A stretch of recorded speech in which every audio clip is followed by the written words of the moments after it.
হাসপাতালের সামনে প্রচুর ময়লা জমে থাকে, তো এটা আসলে পরিবেশের জন্য খুব ক্ষতিকর। তাই হাসপাতালের সামনে বিভিন্ন ডাস্টবিন যদি দেওয়া হতো তাহলে হয়তো পরিবেশটা হাসপাতালের সামনে ভালো থাকতো। তো প্রচুর ময়লা, তো আজকে পরিষ্কার পরিচ্ছন্ন করলাম আমার ছোটো ভাই জুবাইরকে নিয়ে। এই যে প্রচুর ময়লা দেখেন আপনারা। তো এই বিষয়ে যদি কোনো কর্তৃপক্ষ কোনো ব্যবস্থা নিত তাহলে হয়তো ভালো হতো।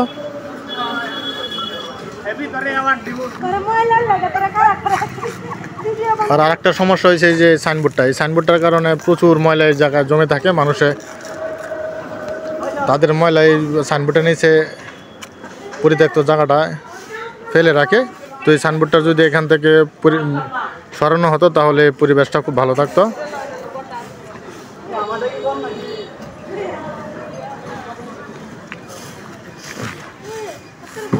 ওই জায়গাটার ময়লা, প্রচুর ময়লা জমে থাকে। তো সাথে ওষুধের দোকানগুলো আছে, ওষুধের দোকানগুলোর বিভিন্ন প্যাকেট জাতীয় পেপারগুলা তারা দোকানের সামনে ফেলে দেয়, তার জন্য অনেক ময়লা হয়। তাই প্রতিটা ওষুধের দোকানের সামনে, প্রতিটা অন্যান্য দোকানের সামনে যদি একটা ময়লার ঝুড়ি থাকতো তাহলে হয়তো পরিবেশটা অনেক ভালো থাকতো, হাসপাতালের সামনে খুব সুন্দর থাকতো। তো এই জন্য কর্তৃপক্ষের দৃষ্টি আকর্ষণ করছি। তো আপনারা এই বিষয়ে একটা যে কোনো ধরনের ব্যবস্থা নেবেন।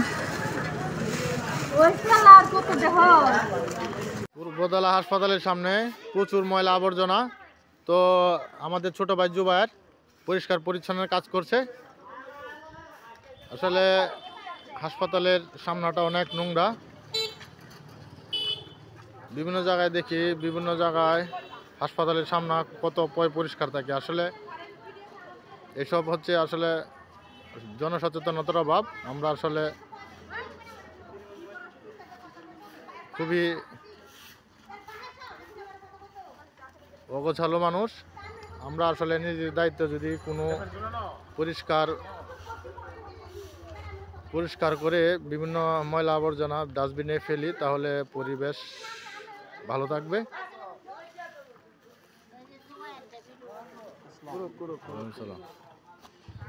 এই দোকানের সামনে প্রচুর ময়লা, প্রচুর আবর্জনা।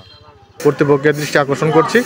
তো আপনারা এই বিষয়ে একটা যে কোনো ধরনের ব্যবস্থা নেবেন।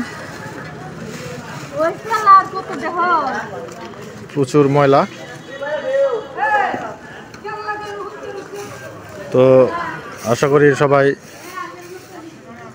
ভালো একটা পদক্ষেপ নেবেন পরিবেশ ভালো থাকার জন্য। সবাইকে ধন্যবাদ, ভালো থাকবেন, সুস্থ থাকবেন।